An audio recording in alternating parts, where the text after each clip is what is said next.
नमस्कार प्रिय विद्यार्थियों, आज की ऑनलाइन कक्षा में एक बार फिर आपका स्वागत है। आज का हमारा जो विषय है वह है समिति। और कल हमारी जो कक्षा थी हमने उसमें समुदाय को समझा था कि समुदाय क्या होता है, और आज हम बात करेंगे समिति की। बोलचाल की भाषा में यदि हम समिति की बात करें तो समिति शब्द का जो अर्थ है वह समाज शास्त्र में जो समिति शब्द है उसके अर्थ से बिल्कुल अलग है। समिति शब्द मानव संगठन के एक विशिष्ट स्वरूप का प्रतिनिधित्व करता है। अर्थात क्या कि समिति जो है एक मनुष्यों का संगठित स्वरूप है, और उसमें कुछ मनुष्य जो विशिष्ट मनुष्य हैं वो उसका प्रतिनिधित्व करते हैं। इसलिए मनुष्य जीवन के प्रत्येक क्षेत्र में समिति नाम के संगठन का एक विशेष महत्वपूर्ण स्थान कहा गया है। यदि हम मानव की बात करें तो मानव की जो प्रवृत्ति है वह साथ साथ रहने की है, और इसमें मनुष्य के सहयोगी संबंधों की झलक हमें प्राप्त होती भी है। यदि हम मानव की बात करें तो वह अपनी आवश्यकता अनुसार अन्य व्यक्तियों के से सहयोग करता है, और सहयोग के साथ साथ मानव यदि सहयोग के आधार पर कार्य नहीं करे तो उसका अस्तित्व भी नहीं रह जाता।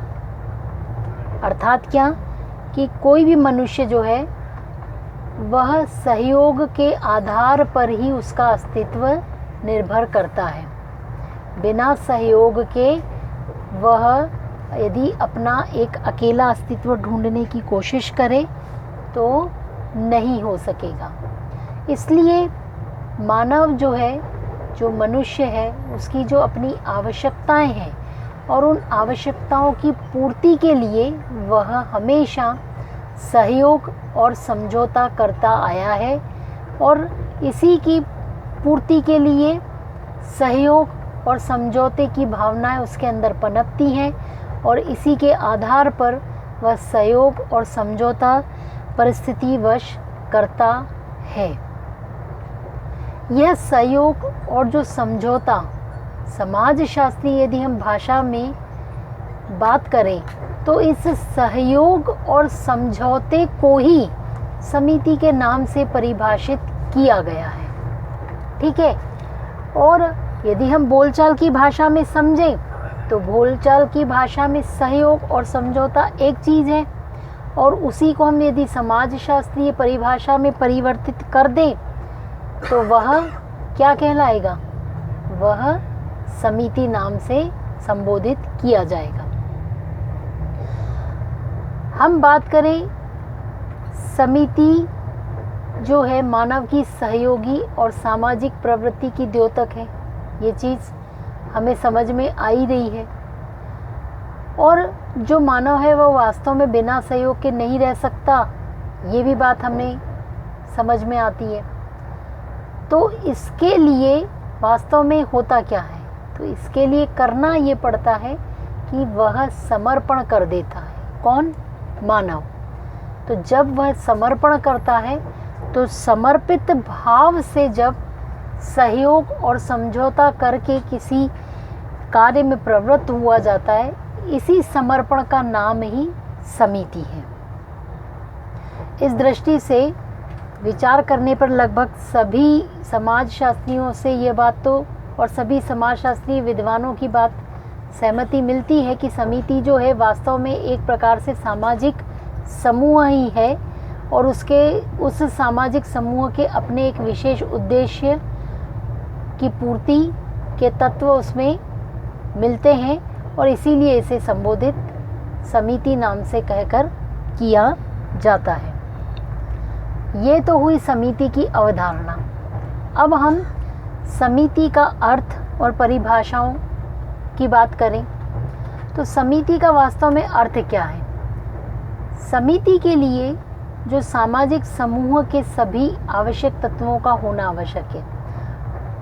यानी जो सामाजिक समूह के आवश्यक तत्व होते हैं, यानी जो आवश्यक तत्व सामाजिक समूह में पाए जाते हैं, वही सारे जो तत्व हैं समिति के लिए भी आवश्यक होते हैं। इसलिए हम समिति की धारणा के विषय में बड़ी सरलता से निर्णय ले सकते हैं।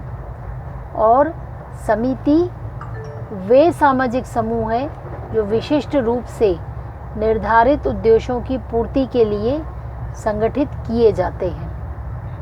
ठीक है, और यह मानव निर्मित सामाजिक संगठन ही है जो मनुष्य की विशिष्ट आवश्यकताओं की पूर्ति करता है। ठीक है, तो यहाँ बात होती है समिति के अर्थ की। और अब यदि हम विभिन्न समाजशास्त्रियों की अनुसार समिति की परिभाषा को और उनकी धारणा को बताना चाहें, तो उसमें सबसे पहले जो कोल है उन्होंने समिति से जो परिभाषित किया है वो इस प्रकार किया है कि समिति से अभिप्राय उन्होंने उन व्यक्तियों से लिया है, उन व्यक्तियों के एक ऐसे समूह से लिया है कि जो किसी सामान्य लक्ष्य की पूर्ति परस्पर मिलकर ऐसे साधन द्वारा करते हैं जिनका विस्तार केवल एक कार्य से कहीं आगे बढ़ जाता है और इस उद्देश्य से कुछ कार्य विधियों से सहमत होकर सामूहिक क्रिया के कुछ नियम निर्धारित करते हैं, चाहे वे नियम बहुत साधारण अवस्था ही क्यों न हो। अर्थात क्या कि समिति एक ऐसे व्यक्तियों का समूह है जिसमें सामान्य लक्ष्य भी होते हैं और सामान्य लक्ष्य की जब पूर्ति हो जाती है तो उसे विस्तारित करके एक कार्य से कई आगे भी बढ़ाया जा सकता है और उसमें कुछ नियम निर्धारित किए जाते हैं। ठीक है, दूसरी यदि हम परिभाषित की भाषा की बात करें तो वह है मैकाइवर। तो मैकाइवर ने क्या परिभाषा दी है समिति की कि समिति सामान्य उद्देश्य एवं उद्देश्यों के समूहों की प्रगति के लिए एक संगठित समूह है।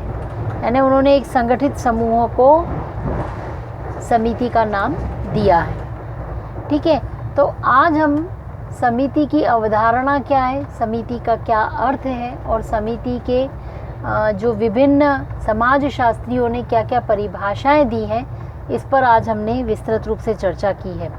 अगली कक्षा में इसके आगे के बिंदुओं को लेकर के आएंगे। तब तक के लिए धन्यवाद।